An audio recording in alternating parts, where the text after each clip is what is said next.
Salut à tous, c'est Arthur, j'espère que vous allez bien pour ce premier journal du Mercato nantais. J'espère que vous avez passé un agréable Noël, que le réveillon se prépare dans la bonne humeur. Parce que c'est vrai que cette trêve finalement sur le FC Nantes nous fait un petit peu du bien, nous ramène aux choses simples de la vie, simplement profiter de la vie comme elle est et de ne plus passer 2 heures à se faire chier devant un match des Canaries les dimanches après-midi. Mais à la fois ça nous manque aussi un petit peu de suivre un petit peu les matchs de notre équipe phare évidemment, de l'équipe que l'on supporte depuis qu'on est petit. Mais pour ça, eh bien, on peut compter sur les dirigeants nantais pour nous faire vivre des actualités trépignantes pendant ces fêtes, pendant cette trêve. Ça n'arrête jamais. Et voilà, à tel point que là le mercato hivernal n'ouvre que dans, ça doit être quoi, 4-5 jours, et finalement, eh bien, il y a déjà suffisamment de rumeurs pour que déjà un premier épisode du journal du mercato nantais, parce que bah ça y est là, ça va dans tous les sens. J'étais obligé de faire un point, de vous présenter les dernières actualités et de vous donner mon avis comme vous êtes habitué sur Langue de Bois évidemment, vous me connaissez. Donc voilà. Alors, l'avantage, c'est qu'on va pouvoir commencer par une première ligne de route de ce mercato, parce que ça bouge également du côté du staff d'Antoine Comboiré, et au moins que je puisse vous donner un peu la ligne directrice du mercato qui va suivre. Là, ça va être un mois qui, je pense, vont être quand même assez actifs du côté du FC Nantes, et ça commence très fort. Donc dans un premier temps, posons un petit peu les bases. La direction nantaise, avec Antoine Comboiré donc, qui a été maintenu au poste d'entraîneur, souhaiterait recruter un joueur par ligne, un gardien, un défenseur central, un milieu plutôt défensif et un offensif qui lui serait globalement excentré à droite. Un peu un pendant à Moses Simon côté droit, avec plutôt un gaucher, quelqu'un qui puisse rentrer. Enfin bon voilà, c'est ce que la direction aimerait voir arriver cet hiver. Mais la direction ne s'arrête pas là. Certes, Antoine Comboiré a été maintenu, mais la direction souhaitait quand même du changement. À défaut d'avoir pu avoir un changement d'entraîneur, la direction a pu obtenir un changement de staff, jugé trop vieillissant de la part du board de Nantais. Donc, concrètement, qu'est-ce qui se passe? Guillaume Marie, qui était le deuxième adjoint de Antoine Comboiré, donc il y avait lui... Et comment il s'appelait, et Yves Bertucci qui est l'adjoint historique de Antoine Comboiré. Donc Yves Bertucci reste aux côtés d'Antoine Comboiré, mais Guillaume Marie, qui était également préparateur physique et deuxième adjoint d'Antoine Comboiré, fait donc ses valises et quitte le Football Club de Nantes. Qui arrive à sa place? L'ancien entraîneur de Valenciennes, Ahmed Kantari, international marocain, 39 ans, ancien joueur, qui aurait été un très bon joueur de football, et qui arrive du coup en tant que deuxième adjoint, un peu plus jeune, une idée du foot un petit peu plus moderne. On va voir ce que ça va donner concrètement. Nous, est-ce qu'on en verra réellement les fruits dans le coaching d'Antoine Comboiré? Eh bien peut-être, hein, laissons le bénéfice du doute. Dans ce marasme, dans tous les cas, voilà, il faut s'accrocher au peu d'espoir qu'on a.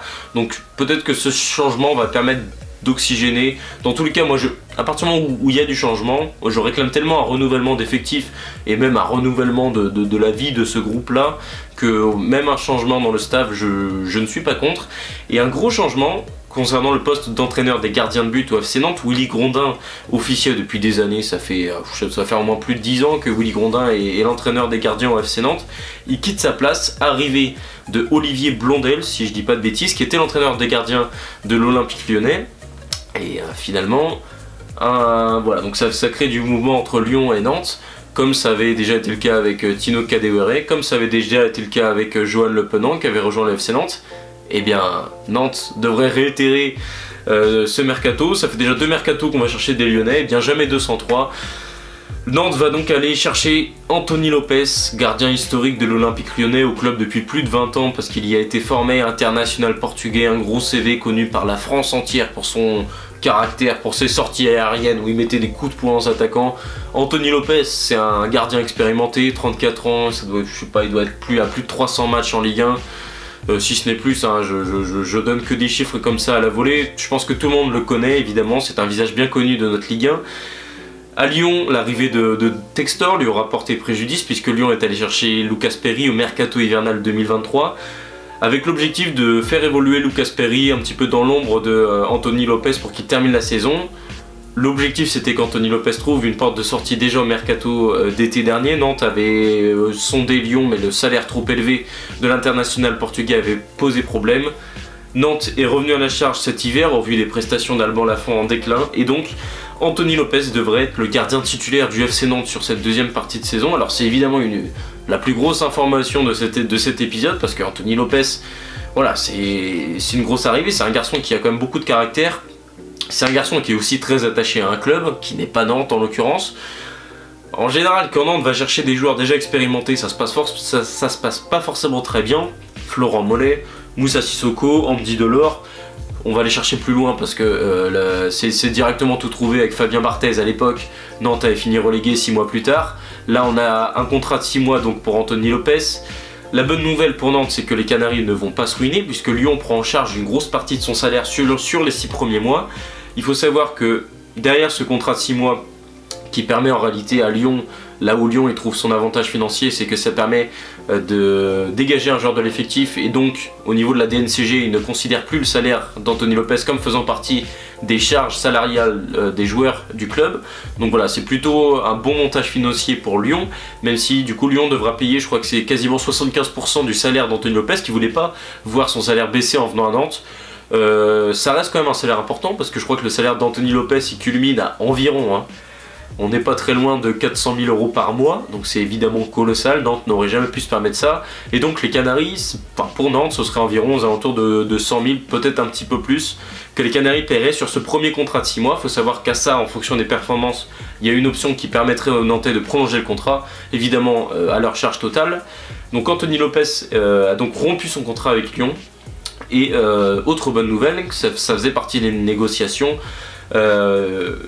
Nantes du coup affronte Lyon le 26 janvier et il y avait une négociation sur le fait que Lyon ne voulait pas qu'Anthony Lopez joue, et au final Nantes a obtenu gain de cause et Anthony Lopez pourra donc jouer également face à Lyon. On sait que souvent dans les arrangements, comme ça avait été le cas avec Mathis Sabline l'année dernière lors du prêt, il n'avait pas pu jouer contre Rennes qui était le club qui le prêtait. Là en l'occurrence Lyon a essayé de glisser ça, Nantes a refusé. Donc voilà, Alban Lafont devrait être titulaire, Anthony Lopez devrait être titulaire sur la deuxième partie de saison. Peut-être pas dès le début parce que ça fait quand même longtemps qu'il n'a pu jouer, je crois qu'il est même plus dans le groupe depuis la mi-novembre. Bref, c'est une situation assez compliquée. On va voir ce que ça vaut, Anthony Lopez au FC Nantes, c'est difficile d'avoir un avis dans un premier temps. Alban Lafont était sur le déclin, on réclamait tous son départ depuis assez longtemps. Là on voit un autre gardien arriver, 34 ans, donc ça nous en dit pas forcément plus sur l'avenir un petit peu plus long-termiste du FC Nantes, mais bon. On sait qu'on a Karl Green, on sait qu'on a désormais Anthony Lopez. On va voir si une hiérarchie se réétablit directement. Je pense que ça mettra peut-être un petit peu de temps. En tout cas, les Kita ont tapé du poing sur la table concernant ce poste de gardien de but, et Antoine Comboiré a l'air de valider le profil d'Anthony Lopez, et donc contrat de 6 mois avec option, donc on verra bien. Dans le sens des départs, dans l'autre sens, Alban Lafont pourrait donc trouver également une porte de sortie. Vous savez que ce poste de gardien, il faut des mouvements pour que ça génère un petit peu plus de transferts d'un club à l'autre. C'est difficile de recruter un gardien, c'est aussi difficile de s'en séparer d'un. Et donc dans ce montage, on va dire, un petit peu plus global à l'échelle de la France, puisque ce serait Brice Samba en fait, qui quitterait Lens pour aller à Rennes, et ça pourrait libérer une place à Lens. Et Alban Lafont serait dans le viseur de Lens. Il n'y a pas encore de négociation directe entre le board nantais et le board lensois, mais bon, ça fait partie des rumeurs qui ont été évoquées.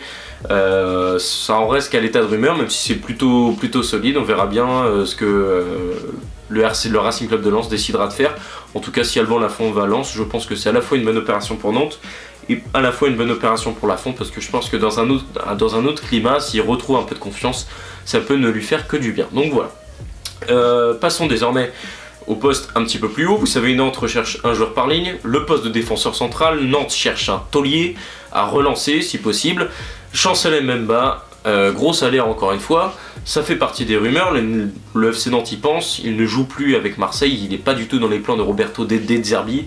Moi, Chancel Mbemba, je signe directement en bas de la page parce qu'il était extrêmement fort sous Igor Tudor à l'OM. C'était un taulier, il a été écarté pour plusieurs raisons, mais quand je vois il y a encore 6 mois les prestations qu'il pouvait faire dans une triste équipe marseillaise, il y a 6 mois avec c'était Jean-Louis Gasset, etc. Même face à l'Atalanta, voilà. Pour moi ça reste un top défenseur. Alors s'il vient à Nantes, ce qui m'étonnerait parce qu'il a notamment refusé Rennes il y a peu, s'il vient à Nantes ce serait exceptionnel, alors à voir, ça n'est encore une fois qu'à l'état de rumeur, mais le FC Nantes y pense. En tout cas ça nous donne un ordre d'idée sur ce que recherche le club, à savoir un taulier dans ce secteur défensif, un défenseur central, notamment pour accompagner le jeune Nathan Zézé. À voir aussi si c'est dans un système à 3. On sait que Chancel Mbemba, c'est dans un système à 3 défenseurs centraux qui s'est le plus éclaté. Il est très bon à la relance, il est capable de monter, donc on verra bien ce que ça donne. Mais moi en tout cas je signe directement pour Chancel Mbemba au FC Nantes. Un peu plus haut, passons désormais au poste de milieu de terrain. Nantes recherche un milieu plutôt défensif. Je pense que c'est pour remplacer Pedro Chirivella qui fait partie des joueurs qui sont sur la liste des transferts du côté du FC Nantes, même si Chirivella est le capitaine. Voilà, encore une fois un projet bien logique, tout ça.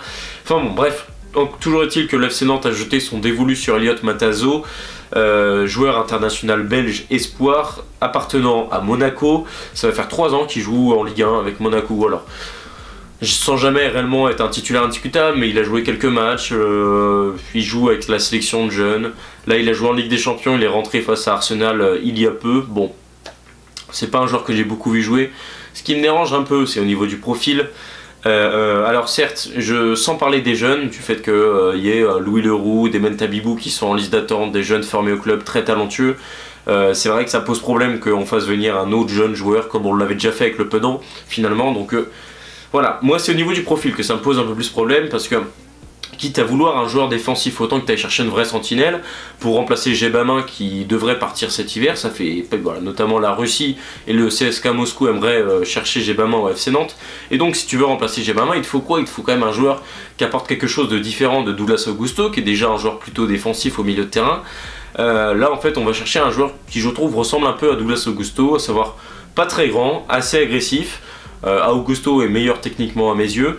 C'est un joueur prometteur, Elliot Matazo, il a que 22 ans, il a pas mal de matchs en Ligue 1. Je dis pas, s'il faut, ça peut devenir un très bon joueur au FC Nantes avec plus de temps de jeu. Mais on est déjà allé chercher le Penant pour offrir plus de temps de jeu à un jeune joueur et lui permettre de lancer sa carrière. Pour moi, là, il faut juste un taulier, un vrai numéro 6, assez grand si possible pour moi. Après, à voir, est-ce que Nantes souhaite jouer à 5 défenseurs et donc tu veux mettre 2 sentinelles devant, donc soit à Augusto Le Penant, et donc ça t'offre une troisième solution qui colle plus que Gebamin, donc ce serait un milieu à Augusto, Matazo. Bon, à voir. En tout cas, moi, c'est peut-être la piste où je suis le moins fan. En tout cas, il y a un accord entre le joueur et Nantes est actuellement en train de négocier avec Monaco, et là, ça bloque sur plusieurs choses. Je crois que Monaco souhaite une vente, Nantes souhaite un prêt parce qu'ils n'ont pas énormément de liquidité. À voir en tout cas là où on pourra en arriver. Je crois que si c'est une vente, je pense que ça peut être aux alentours de 4 millions d'euros environ, pour estimer un peu la valeur du joueur, donc voilà. Pour le dernier poste, celui d'offensif excentré côté droit, il n'y a pas encore de piste qui circule au FC Nantes. Il y a des médiatures qui parlaient de l'ancien Marseillais justement, Cengiz Ünder, mais ça m'étonnerait parce qu'il a quand même été acheté 15 millions et c'était quand même une sacrée patte gauche en Ligue 1. Pareil, il joue plus au Fenerbahçe en Turquie. Donc à voir si c'est une vraie piste et si ça se confirme. En tout cas, c'est un super joueur sous Igor Tudor, encore une fois. Moi, je ne dirais pas non, mais bon, pareil, c'est un joueur qui doit avoir un salaire qui est quand même assez important. Donc à voir ce que Nantes souhaite réellement faire. Mais l'autre rumeur, eh bien c'est Yacine Benatab, joueur déjà acheté par le FC Nantes au dernier mercato d'été, arrivé du coup le dernier jour, et à peine il avait signé son contrat qu'il était de nouveau prêté dans son club d'Aubagne pour se révéler et prendre de l'expérience en nationale, 3ème division française avec Aubagne. Et bien figurez-vous que c'est peut-être la révélation de la saison en nationale, puisque c'est le meilleur passeur du championnat, 6 passes décisives, il a marqué un but, il a été élu joueur du mois d'août du championnat, donc c'est quand même pas mal pour un jeune joueur de 22 ans je crois. Il est milieu offensif un peu excentré côté droit, il tire les coups de pied arrêtés, c'est une vraie patte gauche qui est intéressante. Alors évidemment la marche est haute entre le championnat national et la Ligue 1, mais les Canaries penseraient à casser son prêt dès le mercato d'hiver, surtout s'ils ne trouvent pas d'autres pistes à ce poste-là. Donc voilà, ça fait partie également des rumeurs.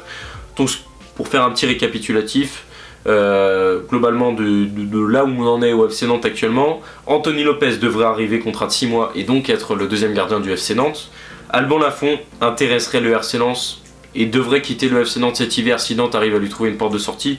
En tout cas, il est plus que jamais sur la liste des transferts. Mbemba pourrait être le fameux taulier défensif qui pourrait rejoindre le FC Nantes. Ce n'est qu'un nom, mais ça nous donne un ordre d'idée sur ce que le FC Nantes recherche à ce poste-là. Matazo est une piste solide au milieu de terrain et le FC Nantes aimerait donc aller le chercher. Ailier droit, donc Ünder n'est qu'un nom parmi tant d'autres. Je pense que je suis pas sûr que ce soit une rumeur vraiment très fondée, mais Benata pourrait revenir au FC Nantes. Et puis d'un point de vue offensif, Nantes aimerait se séparer de Ganago et de Mostafa Mohamed. Le premier cité intéresserait Montpellier et Mostafa Mohamed intéresserait le Panathinaikos en Grèce notamment, et Al Ahly également en Égypte. En tout cas voilà, tout ça c'est des rumeurs qui viennent à droite et gauche. Les plus solides ça reste Anthony Lopez, c'est quasiment confirmé, et Matarazzo, voilà, c'est également plutôt solide, c'est annoncé par l'équipe. Donc voilà, c'est Ouest France qui avait annoncé pour Chancel Mbemba, comme quoi le club y penserait. Donc voilà où on en est actuellement. Comme vous voyez, ça bouge beaucoup. Je pense que je referai rapidement un deuxième épisode pour remettre tout ça au clair dès qu'on a plus de rumeurs, dès qu'il y a peut-être une officialisation. Anthony Lopez, ça devrait intervenir dès le 1er janvier. Donc voilà, en tout cas j'espère que ce premier épisode du journal du Mercato Nantais vous aura plu. Si c'est le cas, n'hésitez pas à le me dire dans l'espace commentaire et à vous abonner à ma chaîne YouTube. Allez, ciao tout le monde.